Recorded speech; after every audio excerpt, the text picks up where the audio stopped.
चरणा संतांच्या त्यांच्या कृपादानी कथेचा विस्तार बाबाजी सद्गुरु दासतपा जयांचे केलिया स्मरण होय सकळ विद्यांचे अधिकरण तेची वंदू श्रीचरण श्रीगुरूंचे ते नमस्कारोनी आता मस्तक हे पाया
बोलिले ते आता काही जाणता नेणता क्षमा करावे अन्याय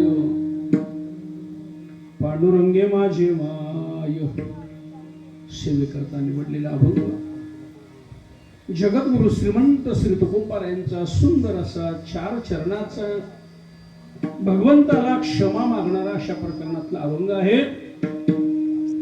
जगद्गुरु तुकोबाराय भगवंताला प्रार्थना करतात, हे भगवंता मी आतापर्यंत तुमच्याबद्दल जे काही बोलिले आतापर्यंत जे काही बोलिले ते आता मला काही कळत होतं का न कळत होतं मला कल्पना नाही.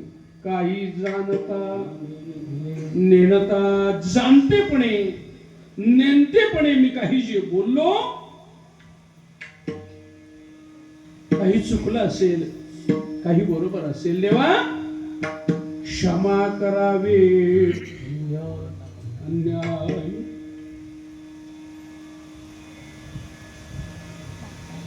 देवा काय करा मला क्षमा करा. का तुकोबाराया का क्षमा करायची. पांडुरंगे माझे देवा तुम्ही माझी माय आहात, तुम्ही माझी आई आहात आणि म्हणून मी काही कळत न कळत जाणत्यापणे बोलून गेलो असेल क्षमा करावे अन्याय. पांडुरंगे माझे देवा कधी स्तुती केली असेल कधी या मुखानं निंदा घडली असेल, स्तुती निंदा केली, पण देवा मी तुमचं लेकरू असल्यामुळं आणि तुम्हाला ती सहनच करावी लागणार.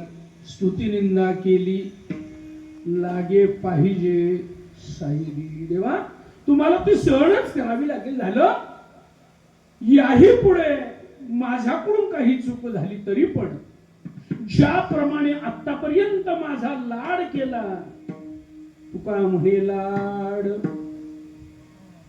ज्याप्रमाणे आतापर्यंत माझा लाड केला, लाड मला दिला, तुकोबाराय म्हणतात दिला तैसे पुरवा तोड. देवा ज्याप्रमाणे आतापर्यंत बालक समजून माझा लाड केला, त्याप्रमाणे याही पुढचे माझे कोड आपण पुरवावेत.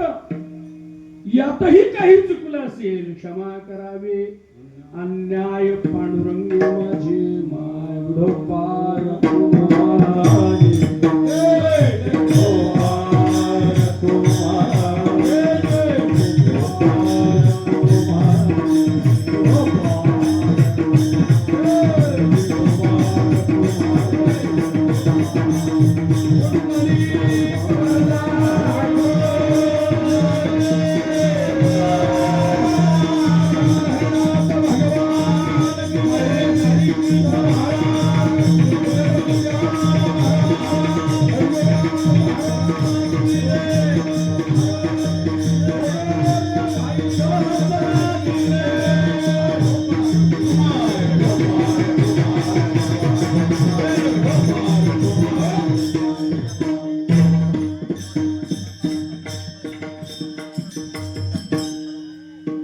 अभंगाचा धावता भावार्थ आपल्याला सांगून गेलो.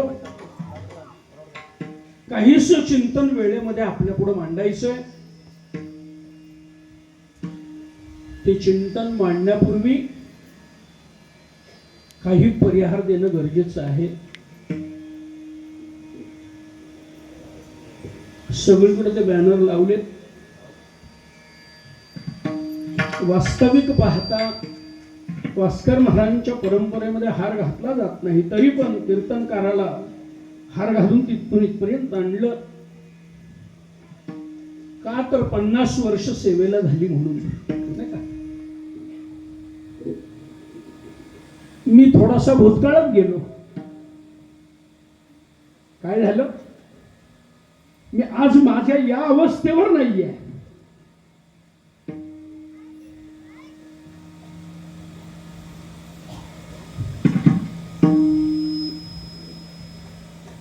वर्षापूर्वी ज्या वेळेला या ठिकाणी सेवेला आलो, मी त्या भूतकाळात गेलो. सगळ्या मंडळींनी मला पत्ता दिला. 1976 साल. बुवा आपल्याकडे कीर्तनाला यायला पाहिजे. आता येतो, ठीक आहे. कसं यायला पाहिजे, गाड्या घोड्या नव्हत्या, हा दादलीचा पूल नव्हता. दासगावला यायचं. आमच्या साप्याचे वैकुंठवासी हरिभक्त पारायण सावंत, सोपान महाराज सावंत गुरुजी, त्यांनी मला पत्ता लिहून दिला. सुंदर असं ते वळंदर अक्षर लिहून दिलं मला. महाराज महाडला या. 2-3 गाड्या होत्या, केळशी, भरटकोल, बोरली, पंचातन, 3 गाड्या आहेत. महाडला या. महाडमधून सिटी बस पकडा, दासगावला उतरा. दासगावला उतरल्यानंतर पोस्टापासून चालत सरळ या, खाडी लागेल. मस्कांना म्हणतात, तिथं थोडीत बसा. तिथून जुईला या, आणि जुईला आल्यानंतर तिथून 11 नंबर बस मिळेल. त्या 11 नंबर बसने चालत वलंग विठ्ठलवाडीला या. हा मला मिळालेला पत्ता 1976 साली. आणि मग सांगू त्याप्रमाणे आलो. बरं, पहिलं वर्ष गीता जयंती झाली की कार्तिकेला बाहेर पडलेला मनुष्य हनुमान जयंतीपर्यंत बाहेरच असायचो महाराजा. मला आठवतंय, पोस्ट ऑफिस दिसलं दादलीला, आपलं दासगावला. 15 पैशाचं ते कार्ड घेतलं, पहिलं लिहून पाठवलं वडिलांना. घरून निघालो तेव्हापासून मी प्रवास करत करत वैकुंठ अशी बरोबर आहे, बाबांच्या बरोबर आहे. बाबा आज कार्यक्रमाला पालघरला गेलेत विश्रांतीला. मला इथं सोडलं, मी इथून गाडी पकडली, महाडला आलोय, महाडवरून दासगावला आलो, दासगावला आल्यानंतर इथून आता विठ्ठलवाडी वलंगला दशमीच्या कीर्तनाला जाणार आहे. बाकी सर्व ठीक आहे, आपली कृपा असावी नाही का. पत्र लिहिण्याची पद्धती नाही का, तीर्थरूप राजमान्य राजश्री वडिलांचे सेवीस हे पत्र लिहिण्याची पद्धती होती पूर्वी महाराजा. आता ती पद्धती काय राहिली, मी तिकडं सांगण्याच्या आज मूड मध्ये नाहीये नाही का. आता पत्र राहिलीच नाही महाराजा. हॅलो हॅलो नाही का, जाऊ द्या. ते पत्र पोस्टात टाकलं आणि या ठिकाणी आलो प्रथम. तुमचे वडील वैकुंठवासी गणपत बाबा घ्यायला आलेले. कुठं? तिथपर्यंत. मोबाईल नव्हता, माहिती नव्हतं, काही नव्हतं, पण येणार आहे बुवा. 2 तास तिथं ताटकळत. कुठं? आता बसाल का तुम्ही ताटकळत? ये बुवा, यायचं तर ये, नाही तर मर तिकडे नाही का. हा ना, येईपर्यंत विचारतात बुवा कुठपर्यंत? महापर्यंत. बुवा कुठपर्यंत? दासगाव. बुवा कुठपर्यंत? कीर्तनापर्यंत. आला एकदा कीर्तन झालं, बुवा गेला, रस्त्यात उलथून पडला. कुणी विचारत नाही महाराज. पण काय सांगू, पूर्वीची माणसं आठवण येते त्यांची. आज आठवण येते. मी बरीच नावं घेऊ शकेन, पण कीर्तन त्यातच जाईल. 8 वाजलेत, 9ला बरोबर आठवायचंय. कारण हुशार मंडळी महाराज. आता कीर्तनाची वेळ बदलली, 7 ते 9. जेवण द्यायचंच नाही पहिलं, आणि हेच खरं कीर्तनाचं काम आहे. बुवाला पण आठवलं पाहिजे, 9ला आठवायला पाहिजे, नाही तर एवढे सगळे शिव्या. नाही तर एकदा जेवले, भांड जेवले, तंट फुगले, अर्धे लोक घरी जाऊन स्वस्त झोपले. जे कीर्तनाला आले अर्धे.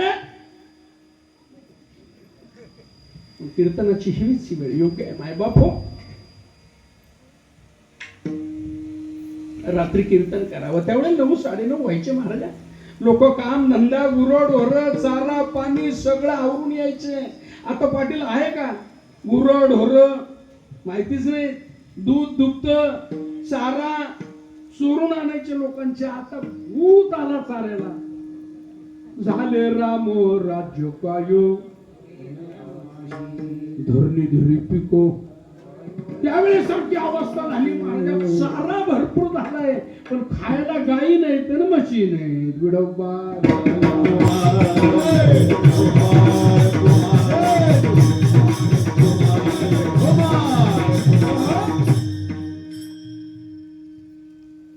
मी कशामुळे बोलतो आपल्याला मायबाप हो. अभंग घेतला, चाल झाली, पण माझं लक्षच तिकडं होतं. आज माझं लक्ष भूतकाळात गेलं. मला गणपत बाबा आठवायला लागले. मला बाबा आठवायला लागले की जे व्यायाम शाळेत तिकडं कोणती काळा चौकी, हा टॅक्सी घेऊन येऊन तिथून मला फिरवणारे बाबा त्यावेळेचे दिसत होते मला. कीर्तन करावं महाराजा. जायला गाडी नाही, सकाळची गाडी असायची. सकाळच्या गाडीला सोळायला मला गणपत बाबा यायचे कुठं? फाट्यापर्यंत पिशवी घेऊन. मिसळून न फुटलेलं हे कार्ट, मिसळून न फुटलेलं हे कार्ट, पण बाबा माझी पिशवी हातात घेऊन तिथं सोडायला यायचे का? अरे तो मान आहे कुणाचा आहे नारदाच्या? अशी जाणणारी माणसं होती महाराजा. आणि मी कशा करता बोलतो? शास्त्र असं सांगतं महाराजा, आपल्या आई वडिलांची, आपल्या देशाची, आपल्या गावाची, आपल्या राज्याची, आपल्या वडीलधाऱ्या मंडळींची जर आठवण ठेवली नाही तर तुम्ही व्यर्थ आहात. विडोबा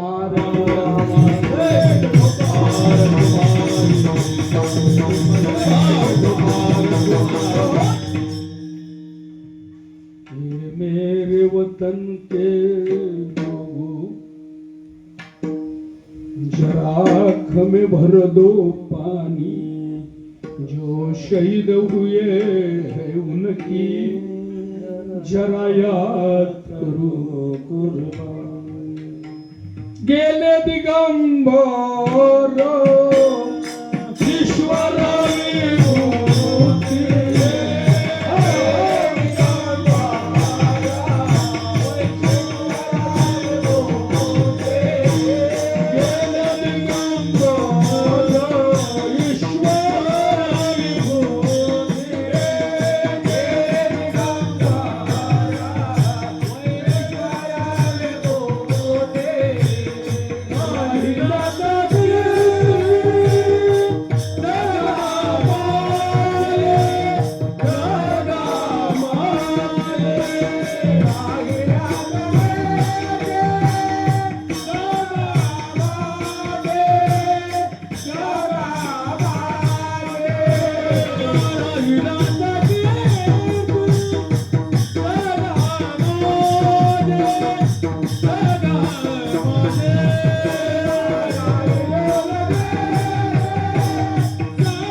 ईश्वर विभूती आणि राहिल्या त्या कीर्ती जगा माझी. सगळ्यांची नावं घेत बसत नाही, पण सांगू जुनं ते सोनं, जी जुनी माणसं होती ना त्या माणसावरून जीव ओळून टाकावा अशी माणसं होती.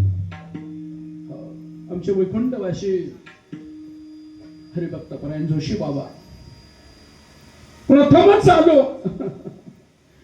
कुठं जोशी बाबांचं वय, कुठं माझं वय.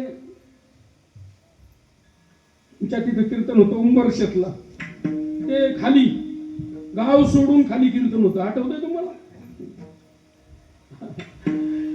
काय सांगाव महाराजा, आलो तिथं, इतका आनंद झाला, इतका आनंद झाला त्यांना. नाही नाही, माझ्या घरी आलो पाहिजे. कुठं? पाटव्यात. आता मला सांगा, एवढी वडीलधारी मंडळी, काय प्रेम असावं त्यांचं.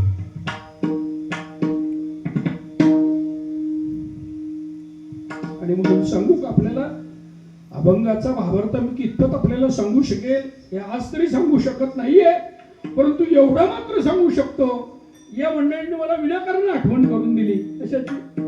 50 वर्ष झाली, 50 वर्ष झाली बुवा कीर्तन करतो नाही. अरे परमेश्वराने ताकद दिली आणि म्हणून मी सेवा केली गेली. विठोबा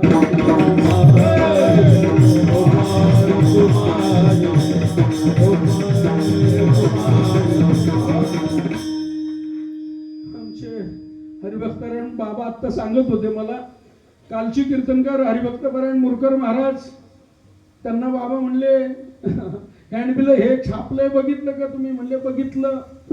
50 वर्ष झाली म्हणले, पटायलाच तयार नाही. नाही ना पटणार बुवा. अरे दर वर्षाला कीर्तनकार बदलणाऱ्या गावाला कसं काय कळावं?